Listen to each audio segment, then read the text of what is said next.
The Black Panther's tale begins centuries ago when a huge meteorite made of a rare mineral, now known as vibranium, crash-landed in the fictional African nation of Wakanda. The first Wakanda king, Black Panther Bashenga, harnessed the mineral and used it to nurture his nation. KTLA 5 continues to celebrate Black History Month with a former local educator who is bringing books to life. He is known as Story J, and he is sparking the excitement of children by reading books out loud on YouTube. And joining us live now via Skype from Mar Vista is Jason Williams. Good to see you, Jason. Good afternoon. How are you guys doing? We're good. Great. Hey, so you've been in education many years, a natural-born storyteller. Where did this idea come from? Well, originally, I'm from New Orleans, and happy Mardi Gras, by the way. And I'm a film major and animation major. And I came to LA about 15 years ago. And originally, I couldn't find a job as a filmmaker, so I started teaching and doing substitute teaching and teaching art in the Valley.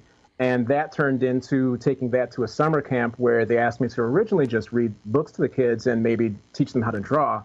But I ended up teaching them how to not only draw, but I did my own stories with them, like some that spoofed comic book characters and still taught lessons.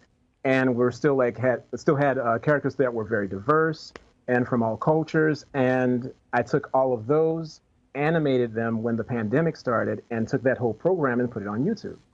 Why did you choose YouTube in particular as the platform? Well, number one, it's free. It's a free subscription. You don't have to pay anything. I'm volunteering my time with this. And I really want to showcase artists of color, artists of every community. And I want to showcase people who feel unrepresented, invisible to the public eye. And I want people to share their stories with me. Like I even made an all call, and I'm making an all call now. If you have any artwork, any stories, any films, if they're family friendly, I will take them. The more they show and show people of color, the more they show people of every community, people who feel unrepresented and invisible, the better, because I want kids to know that they have a right and they have a voice and they can be seen. And not every character has to look the same and have every book have the same story. Well, let's tell us about, speaking of, special superhero content that you've created for Black History Month. Yes. Well, I'm a huge comic book nerd, so no offense to anybody out there who's a Marvel fan or DC fan.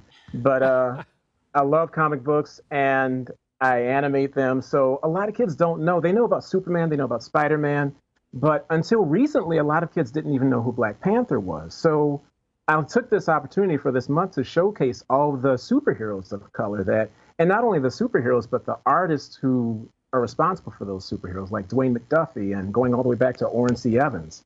Like the first comic book artist and comic book publisher who was Black and had Lion Man. And that was like a huge deal back then.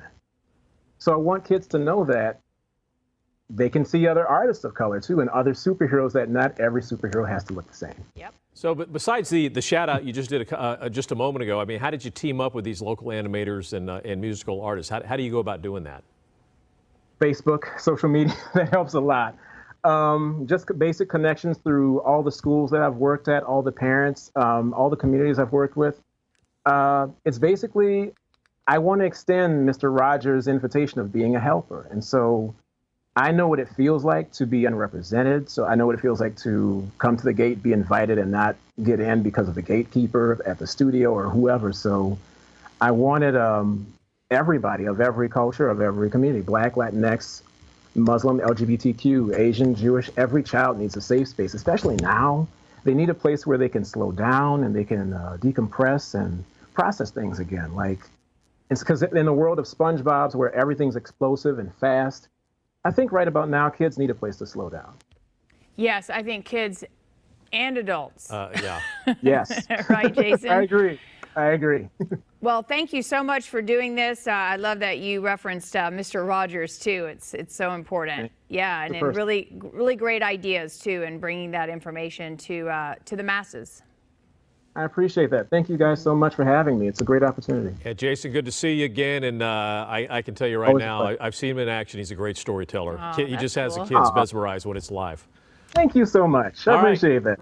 Well, good luck with this, and we hope it continues to grow. And to check out Story J's content, you can go to his YouTube page. Just search Story J Storytime. You can also follow him on Instagram at Night Watchers Books. Stay connected with News Nation.